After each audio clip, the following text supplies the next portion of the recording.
नमस्कार, मैं रोहित तिवारी और आप इस वक्त मेरे YouTube चैनल में मेरे साथ जुड़े हुए हैं। अ, आज का डेट है 30 जून और चूंकि 30 जून है 30 जून है 30 जून को हम लोग झारखंड में हूल दिवस के रूप में मनाते हैं। हूल दिवस के रूप में क्यों मनाते हैं? क्या हूल दिवस का प्रसंग है?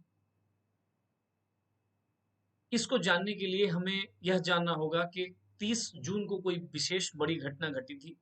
जी हाँ, वह घटना संथाल विद्रोह से संबंधित था।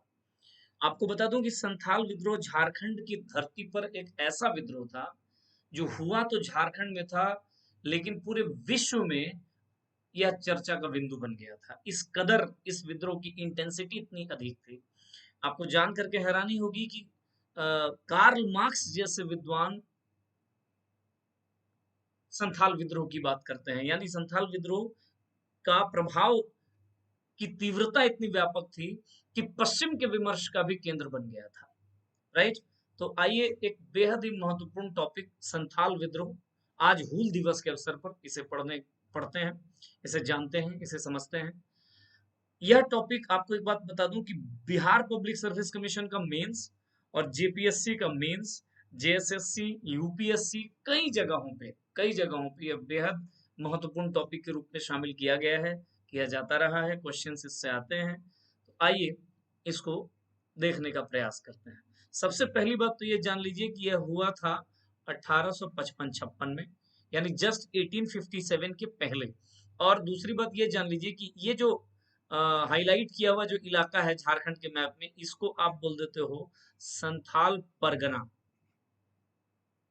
और संथाल परगना में ही यह संथाल विद्रोह हुआ था या संथाल हुल हुआ था। इसलिए मैं थोड़ा सा मैप में इसको बता दिया कि किस एरिया से संबंधित है यह विद्रोह। राइट। चलिए आगे बढ़ता हूँ। संथाल रिबेलियन, संथाल विद्रोह 1855-56 में यह विद्रोह हुआ। सबसे पहले ये जान लीजिए कि इसके कई अन्य नाम हैं। आप जब पढ़ोगे किताबों में तो इसके अलग अलग इसे अलग अलग नामों से जाना जाता है। जैसे क्या क्या है? तो एक नाम हूल विद्रोह।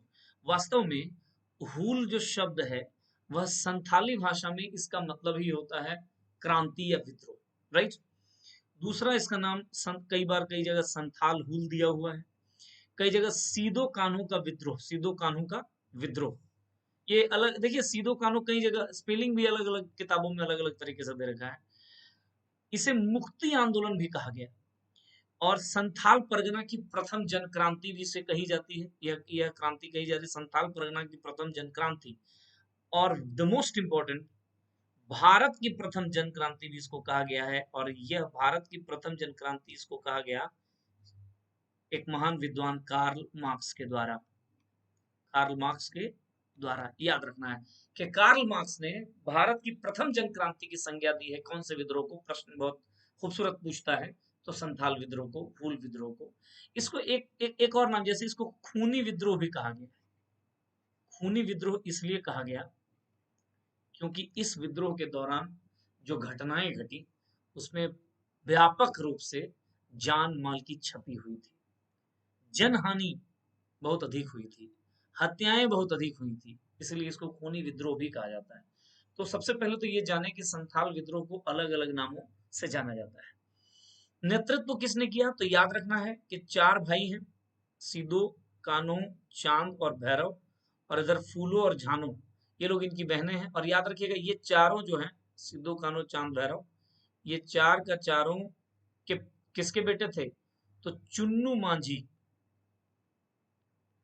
चुन्नू मांझी के ये चार रत्न, चार लाल, जिसने पूरे विश्व को हिला दिया, ऐसी घटना को अंजाम दे दिया।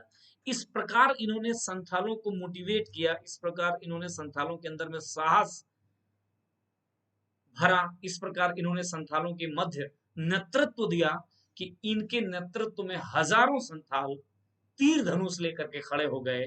इनकी आह्वान को सबने स्वीकार कर लिया। यहाँ पे यह बात ध्यान रखिएगा कि सीदो को राजा कहते हैं, राजा का पद मिला, कान्हू मंत्री, चांद प्रशासक और भैरव सेनापति, इस प्रकार। अच्छा, इस विद्रोह में फूलो और झानो नाम की इनकी दो बहनों का भी योगदान रहा। फूलो झानो के बारे में बता दूं आपको कि 2021 में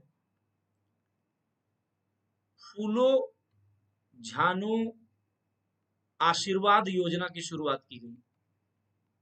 योजनाएं भी आपका टॉपिक है इन्हीं के नाम पे। इसमें क्या है, महिलाओं को, गरीब महिलाओं को, तकलीफ में जो है उनको 10,000 रुपया मुफ्त, मतलब ब्याज मुफ्त ऋण प्रदान किया जाता है। 2021 में इस प्रकार का एक स्कीम इन दोनों बहनों के नाम पर शुरू किया गया। प्रश्न ये भी रहता है कि फूलो झानो योजना कौन से वर्ष शुरू किया गया, ध्यान रखिएगा। अब आते हैं कि यह विद्रोह कब और कहां हुआ। तो यह विद्रोह सबसे पहले याद रखना 30 जून 1855, और इसीलिए इस 30 जून को हम लोग फूल दिवस के रूप में मनाते हैं। और आज आपको फूल दिवस की बहुत बहुत शुभकामनाएं। गांव, तो एक गांव है भोगनाडी गांव, जगह बरहट, और ये जिला कौन सा है, तो साहेबगंज। प्रमंडल कौन सा पड़ेगा, तो संथाल परगना। संथाल परगना के साहेबगंज जिले में बरहट प्रखंड में भोगनाडी गांव में क्या हुआ कि 30 जून 1855 को सीदो कानो चांद भैरव के नेतृत्व में हजारों संथाली एकजुट हुए, इकट्ठा हुए, और सब ने यहाँ पे तय कर लिया कि अब हम एक विद्रोह का बिगुल फूंकते हैं, और हमें तब तक चैन की सांस नहीं लेना है जब तक हम बाहरियों को, यानी दीकुओं को, जब तक हम अंग्रेजों को यहाँ से खदेड़ के न भगा दें।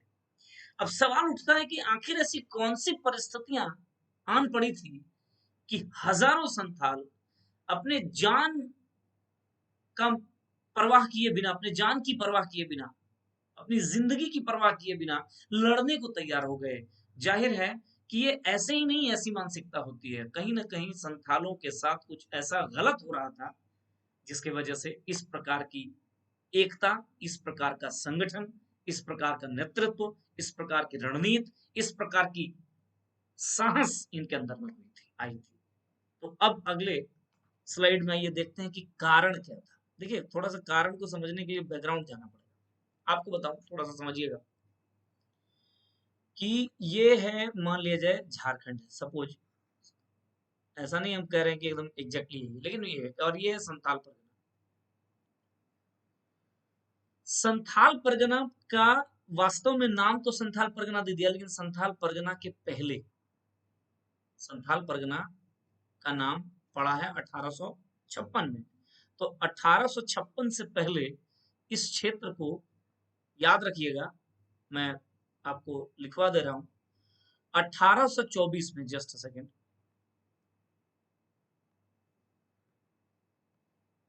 चलिए, 1824 में, 1824 में इस संथाल परगना एरिया को दामिन ए कोह घोषित कर दिया गया। अब सवाल उठता है दामिन ए कोह क्या है, तो क्या किया गया है, समझिए मेरी बात। 1824 से पहले, या एक तरीके से 1800 से पहले ही, इस एरिया के मूल निवासी हुआ करते थे संथाल, मैं संथाल परगना की बात कर रहा हूं, का जो मूल निवासी हुआ करते थे वो हुआ करते थे पहाड़िया, पहाड़िया जनजाति। अब पहाड़िया जनजाति में दो दिक्कतें थी। नंबर एक, कि पहाड़िया जनजाति झूम कृषि करते थे, यानी घूम घूम कर कृषि करते थे, एक जगह बस करके कृषि नहीं करते थे, और इसकी वजह से इनका प्रोडक्शन बहुत कम था। और जब प्रोडक्शन कम था तो ब्रिटिशर्स को लगान क्या देंगे, जब खाने पीने भर हो नहीं पा रहा तो लगान क्या देना है। ये पहाड़िया की एक दिक्कत थी। दूसरी बात, पहाड़िया जनजाति अत्यधिक स्वतंत्रता प्रिय जनजाति में से एक, इन्हें बिल्कुल भी बर्दाश्त नहीं था किसी भी बाहरी का या ब्रिटिशर्स का इंटरफेरेंस, ठीक है। और दूसरी ओर जो संथाल है, संथालों की स्थिति में बता दूं आपको, संथाल ज्यादातर बंगाली, पुरुलिया उरुलिया वाला एरिया में उस वक्त हुआ करते थे, और बंगाल में संथालों को सावतार के नाम से जाना जाता था, सावतार के नाम से इन्हें जाना जाता था। ये लोग क्या किए, अब धीरे धीरे, लगभग मान के चलिए कि 1790 के आसपास से ही संथाल चारों तरफ से बहुत सताए जा रहे थे। किनके द्वारा, महाजनों के द्वारा, जमींदारों के द्वारा, पुलिस के द्वारा, ब्रिटिशर्स के द्वारा। जब सताए जा रहे थे तो संथाल जहां तहां से आकर के यही संथाल परगना जो दामिनी कोह कहलाता है वहां पर आकर के जमा हो रहे थे। और ये 1790 से ही ये ट्रेंड शुरू हो चुका था। इसका मतलब याद रखिएगा कि 1790 ऑनवर्ड, 1790 के बाद एक आपको यहाँ पे संघर्ष नजर आएगा, पहाड़िया वर्सेस संथाल। एक संघर्ष नजर आएगा कहाँ पे, जो आज का संथाल परगना है उस इलाके में। पहाड़िया को लग रहा है कि संथाल बाहर ही हैं, इन लोगों को यहाँ आने नहीं देंगे। लेकिन संथालों के आने से ब्रिटिशर्स को लाभ होना था, क्योंकि मैंने आपको बता दिया संथाल एक जगह बस के कृषि करने वाली जनजाति थी, है ना, यानी एक तरीके से समाज की मुख्य धारा से जुड़ी हुई जनजाति थी, जो ब्रिटिशर्स के लिए ज्यादा लाभकारी थे। अब क्या है, ब्रिटिशर्स ने 1824 में इस क्षेत्र को, राजमहल की पहाड़ी की जो तलहटी वाला जो पूरा क्षेत्र है, इसको दामिनी कोह घोषित कर दिया और संथालों के लिए आरक्षित कर दिया, संथालों के लिए रिजर्व कर दिया। जैसे ही संथालों के लिए रिजर्व हो गया, यहाँ पे फिर से और संथाली आकर के बसने लगे। और एक वक्त ऐसा आ गया कि जहाँ पे जब पहाड़िया माइनॉरिटी हो गई और संथाल उनसे, उनकी तुलना में कहीं गुना अधिक हो गए वहां पे उनकी जनसंख्या। ये कहानी है, थोड़ा सा बैकग्राउंड को समझिए। इस क्रम में क्या हो रहा है, संथाल जहां से आए थे सताए हुए थे और तब आए थे। यहाँ जब आए संथाल, जब बसे हुए कृषि कर रहे थे वगैरह वगैरह, तो ब्रिटिशर्स, देखिए ब्रिटिशर्स का मूल उद्देश्य ये था कि लगान अत्यधिक वसूल किया जाए, यानी पैसा कमाया जाए भारत से। तो उन्होंने क्या कर दिया, लगान की दरों को ऊंचा कर दिया, ठीक है। और ऋण, कई बार जब लगान आप नहीं चुका पाएंगे, पैसा ऋण लेना होगा, कृषि में अत्यधिक लाभ नहीं हो रहा है, बेटी की शादी है वगैरह वगैरह है, तो ऋण की व्यवस्था, साहूकार वगैरह के माध्यम से ऋण अत्यधिक ब्याज पर मिलता था। अब यहां से देखिए क्या दिक्कत है, जब लगान की दर ऊंची हो गई, अब अगर आप लगान नहीं दे पाएंगे तो आपकी जमीन आपसे लेकर के किसी और को दे दी जाएगी, यानी इससे एक नई समस्या आ रही थी, और वो है जमीन बेदखली की। यानी आपकी जमीन जो पुरखों, आप पहले से जो इस पर आप खेती कर रहे थे, वो अब आपसे ले लिया जा रहा है। एक और समस्या थी, इधर ऋण का ब्याज अत्यधिक होने के कारण ऋण के दुष्चक्र में फंस जाते थे, और इसके वजह से क्या हो रहा था कि शोषण अत्यधिक हो रहा था, यानी मान के चलिए बंधुआ मजदूरी, इस प्रकार की चीजों को बढ़ावा दिया जा रहा था। कहाँ पे, संथालों के बीच में। कई बार ऐसी भी घटनाएं घटी हैं कि संथाली महिलाओं के साथ भी दुर्व्यवहार किया गया। कोई अधिकारी ने, पुलिस ने, साहूकार ने, जमींदार ने, ब्रिटिशर्स ने संथाली महिलाओं को उठा लिया, संथाली महिलाओं के साथ मिसबिहेवियर किया, बलात्कार जैसी चीजें होने लगी। तो ये एक बड़ी समस्या संथालों के बीच उस दौर में थी। शोषण तो हमने बता ही दिया कि कई स्तर से शोषण हो रहा था, ठीक है ना। इतनी सारी चीजें होने के बाद बेगारी भी करवाया जाने लगा। बेगारी समझते हैं क्या होता है? बेगारी एक ऐसा टर्म है जिसमें किसी से काम करवा करके उसको उचित मूल्य नहीं देना, उसको उचित मजदूरी नहीं देना। इस घटना को, इस तरीके की बात को बेगारी कहते हैं, ठीक है, याद रखिएगा। इसको क्या कहते हैं? बेगारी। भारतीय संविधान में भी बेगारी को, बंधुआ मजदूरी को, सब सबको प्रतिबंधित किया गया है मौलिक अधिकार में, भाग 3 में। और क्या हुआ, एक और घटना घट गई कि एक मामूली सी चोरी के आरोप में कई सारे संथालों को, एक दीधी थाना है, दीधी थाना, याद रखिएगा, एक दीधी थाना है, और यहाँ का जो दरोगा है, उस दरोगा का नाम है महेश लाल। तो क्या हुआ, दीधी थाने में एक मामूली चोरी के आरोप में कई सारे संथालों को गिरफ्तार कर लिया गया, और उन गिरफ्तार किए गए लोगों में से एक थे विजय मांझी, उनकी जेल में ही मौत हो गई।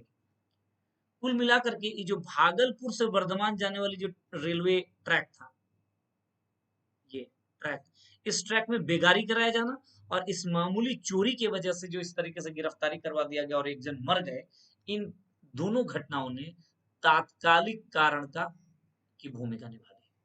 मतलब अब स्थिति ऐसी हो गई कि कोई विकल्प नहीं था सिवाय विद्रोह के, कोई विकल्प नहीं था सिवाय मारकाट के। ऐसी स्थिति आन पड़ी थी इन लोगों में, और संथाल समाज पूरी तरीके से डिस्टर्ब था।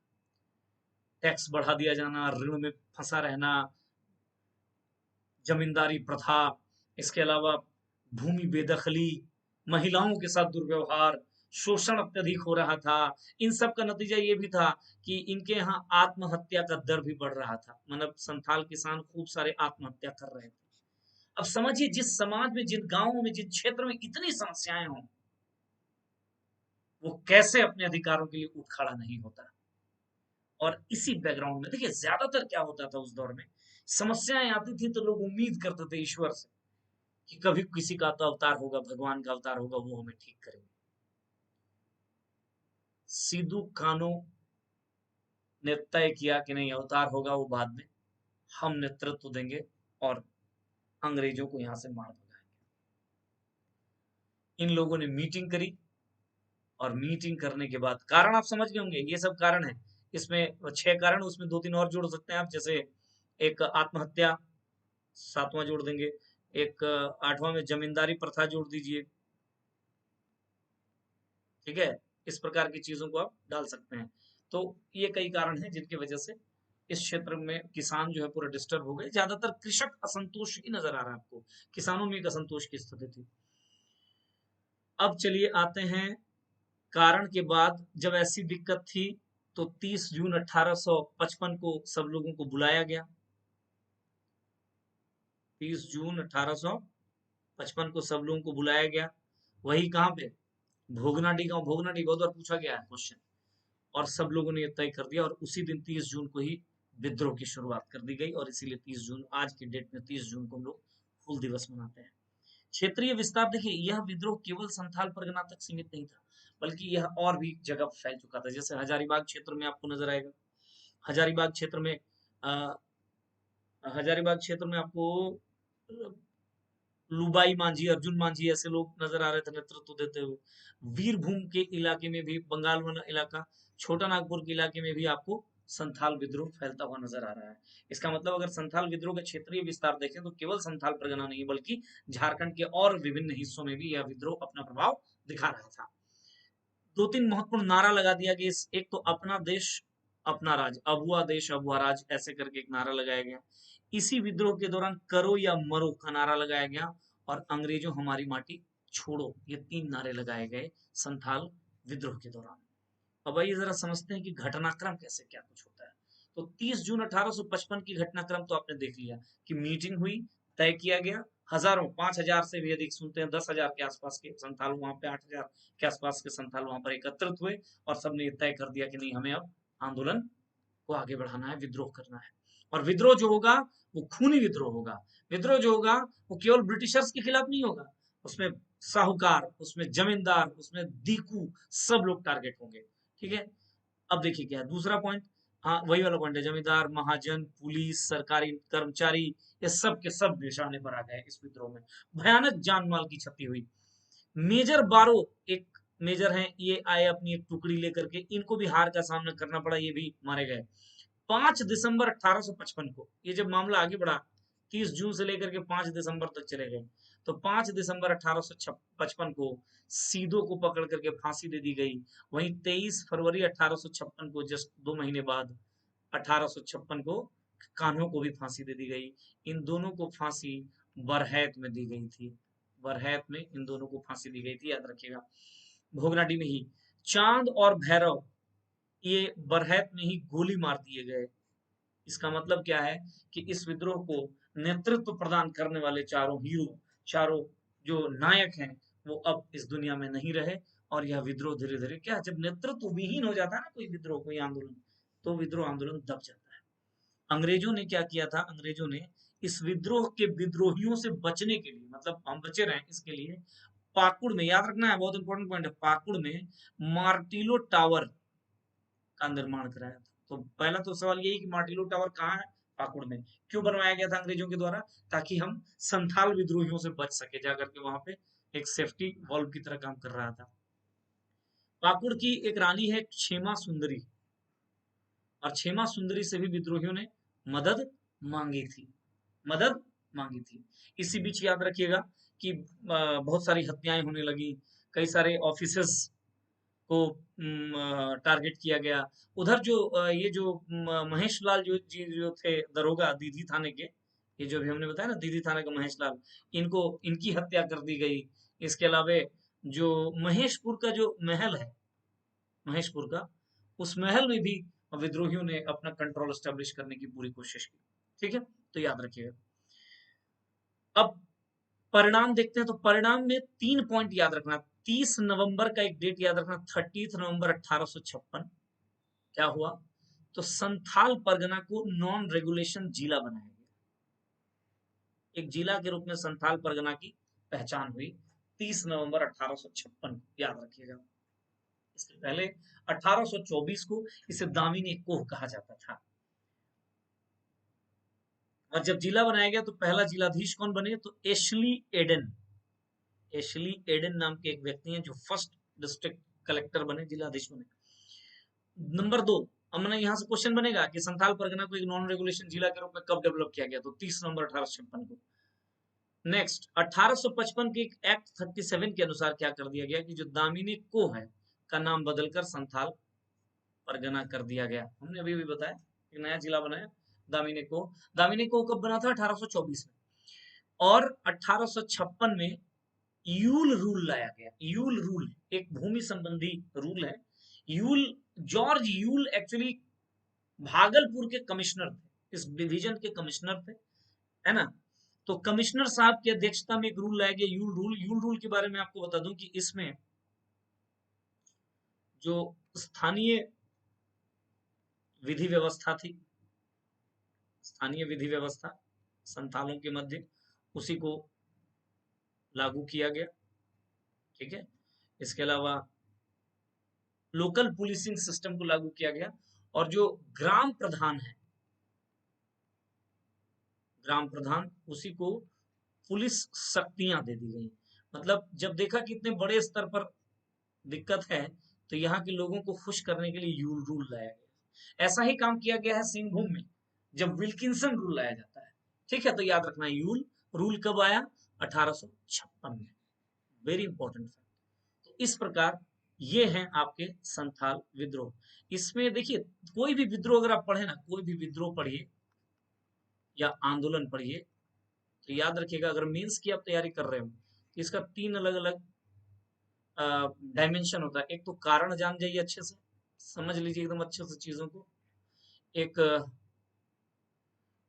स्वरूप जान लीजिए, और एक चीज जान लीजिए परिणाम क्या निकला इस विद्रोह का। अगर ये 3 आप जानते हैं, समझ लीजिए आपका टॉपिक ही क्लियर है।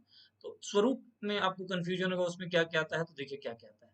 स्वरूप में आता है कि विद्रोह का स्वरूप, जैसे मान लीजिए संथाल विद्रोह की बात करें तो यह एक घनघोर हिंसक विद्रोह था या खूनी विद्रोह था। इसके अलावा स्वरूप में आता है कि जन भागीदारी की क्या स्थिति थी, क्या जनता समाज का सारा वर्ग इसमें शामिल था, नहीं, तो जनजातीय भागीदारी विशेष कर की थी। ठीक है, दूसरी बात इसमें और क्या कर सकते हैं, और क्या पूछेगा स्वरूप में, और क्या कुछ लिखना होता है, तो इसका क्षेत्रीय विस्तार कैसा था, मतलब कहाँ कहाँ तक फैला हुआ था, इसमें इसकी रणनीति कैसी थी, या कोई विशेष संगठन जुड़ा हुआ था क्या,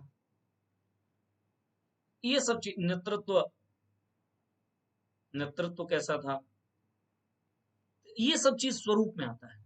अगर ये सब चीजें आप जान गए, कारण आप जान गए, परिणाम जान गए किसी भी विद्रोही आंदोलन का, जैसे मान लीजिए मॉडर्न इंडिया में पढ़ते हैं आप भारत छोड़ो आंदोलन, सविनय अवज्ञा आंदोलन, अगर ये 3 डायमेंशन आपको क्लियर है तो मेंस का टॉपिक हो चाहे कुछ भी हो।